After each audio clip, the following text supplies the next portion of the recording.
on, boys? No, guys, here, welcome back to another video. Now we have a new SBC that's come out. Now I'm actually recording this right now. I'm watching the Croatia vs Spain game. I just want to say what a terrible mistake from the Spanish goalkeeper, but Spain are looking very much better. But anyway, we got James Rodriguez, an SBC that just came out just today. Usually I'm going to go through is he meta, the player review. I'm going to tell you literally word for word, is he meta or not. As I said, you don't need to look at a card to see, you don't need to test the card to know if he's good or not. There are a few things that maybe someone like Conception or do a review on, like player movement. But in my opinion, you should do it all manually. Let's go straight into them though. James Rodriguez, 5'11", medium. Now this is the problem with someone like a centre mid card. A medium isn't the best work rate. It's really detrimental, especially at this stage of the game. If you're going to be doing these cards, okay, it's not the end of the world, because some of these cards, you know, you come to the end of the campaign. FIFA 22 is basically just around the corner. Does it really matter? But a medium and centre mid is very problematic. You have to leave them on stay full. So if you are going to play a card like this, you have to move him to like something like a centre forward position. So what I would say, if you had the footman over here, I would say play him in a centre forward position or a cam, and you put him on stay forward. That's the way that I resolve it, just because work rates are a bit more important this year than they were last year. But I think as a centre mid, unless you play him in a 3 centre mid, I think the 2-man centre mid, medium mid is not good enough. He is left footed though, and he does have 5-star skill moves, which is of course a very much a benefit. But he does have a 3-star weak foot.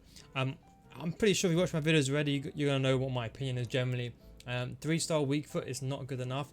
If he does have the outsider foot shot trait, which kind of makes up for it, but I don't see him as a centre mid. You know, obviously, judging by his defensive stats, he's more of a cam. So when we're looking at this guy as a cam, I wouldn't play him in striker.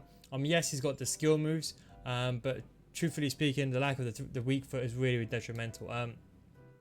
But of course, he's the Premier League, so the benefit is he's got a lot of links. You get a lot of links together, and of course, you want to make a hybrid team with any Colombian nationals. Of course, you can do that as well. And of course, you can get that link as well to a few other players. So in terms of the actual player itself, is he worth it? Well, when it comes to stats, so look, there are players like Cuadrado you can link them to, but not everyone has, for example, a team that's really Premier League. I would say at this stage of the game, no one really has that. So that is something that you have to bear in mind. He's got the acceleration, he's got the sprint speed. You would probably need a hunter on him just to get that sprint speed to 99, or 89 or 98, should I say. That's what you can max it out to, because you get plus 10. I think players at this stage of the game, they need 99 sprint speed. Just typically speaking, because most defenders have a shadow on them, and because defenders at this stage of the game are really good, you do need a shadow to match it. It's got really good shooting though, good tap positioning, good finishing, good long shots. Long shots I would say is his key thing, because he's got really good shot power and really good long shots. I would say I'll still put a hunter on him just to get that finishing up, get to 99.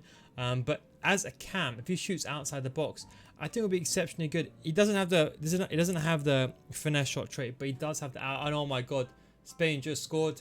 Who is that? Azpilicueta just scored right now as I am speaking. So I'm literally gonna comment on this and speak at the same time while he slides to the corner flag. I think Spain have got this game in the bag now. Passing is exceptionally good. He's got very good curve, which is of course good for the curve shots. Good short passing, good long passing, good crossing. I think it pretty much speaks for itself. A perfect card in terms of a cam. But don't forget, as a cam, he's gonna have a 3-star weak foot. I was watching the highlights, but who scored this? Well, that was a good cross. I think Gaio crossed it in. Somehow Azpilicueta won across at the far post, which I don't even know how, considering the guy that's marking him seems to be about much taller than him. Probably bad man marking. But yeah, dribbling is decent. It's not top tier. People are going to disagree with me, but the simple fact is his balance is not around the 99 marks. In my opinion, if you have someone that's 5'11", 86 balance is good. So is 90 agility. I'm not saying he's unusable. He's still going to be pretty decent. But if you want someone liquid on the board, someone to be very fluid, you ideally want 99 agility and balance, especially at the height of a 5'11". Had he been a bit shorter, would have been a different situation. But I think with that agility and balance, it's not the best. Don't forget, he's 5'11". And more importantly, you see, this is something that people don't talk about.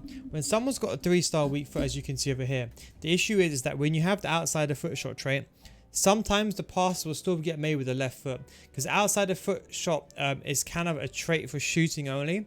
So when you have a cam, you ideally want a pinpoint pass. And I'll say minimum you want is a 4-star weak foot. Now I know you can sometimes look away from a play and the pass can get perfectly, but you ideally want a 4-star weak foot. That is one of the bad things about these cards playing him in cam. But his reactions, ball control, and dribbling, his composure is really good.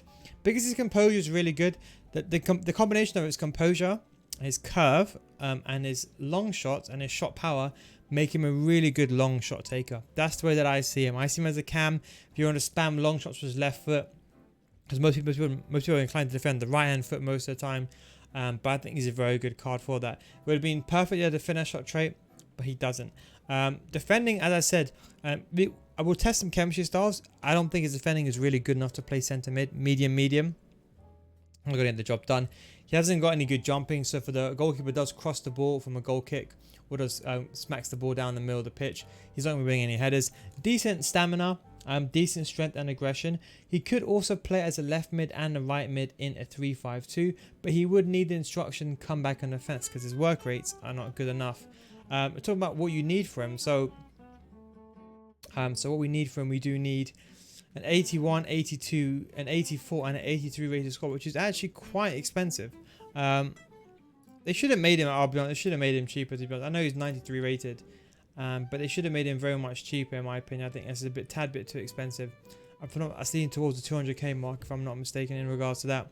But if we head over to Footbin right now, we can see in terms of the card. So yeah, if you put a Hunter on him, you get the finishing up to 99, you get the shot power up, and you get the sprint speed and acceleration. I don't think there's any other contest for any other chemistry styles because you do need a sprint speed to get up. That is of paramount importance. And of course, finishing towards 99. I do see him as a good cam, and that is pretty much it. The second alternative, if you're going to be playing him as like a proper cam, and you know you're not going to be shooting as much with him, and you don't mind him because he's got naturally good shooting anyway, I would recommend an engine. The reason why is because an engine is important because you get that balance up. The passing up is not that important, but it's the fact we want to get that balance up. That's the most realistic thing. And as I said, he can't play centre mid because you can put a shadow on him, but you can see his defensive stats are not good enough. Yes, he's got decent interceptions, but with a medium card, you don't want to be playing him realistically in a centre mid position. The one final thing I want to go over is what players are equivalent to him. Now, he does have 5-star skill moves, so if you're the kind of guy like spamming 5-star skill moves, go ahead and do that. To me, it's a bit easier to compare.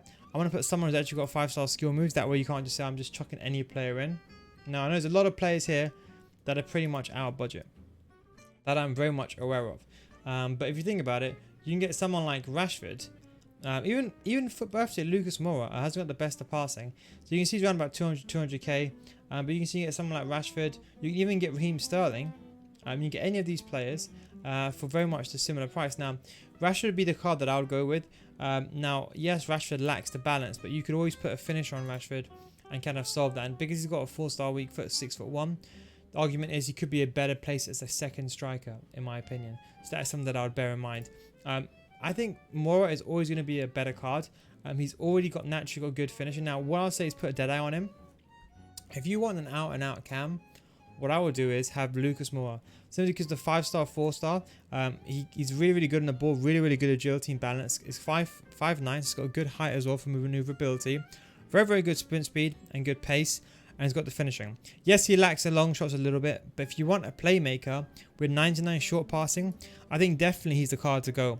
If I had a choice, I would get a tradable Lucas Moura, and that way you can trade, and that way you can sell him if you don't want him later on, as opposed to getting, you know, James Rodriguez. The last card you could go with is Sterling as well. Another very good card. Do the exact same thing over here, so you can put a Deadeye on him again, and you get the exact same thing. So another option, a bit more pricey at 460k though, but again you have the exact same thing. At least this way you have a 4-star weak foot as well for the better passing.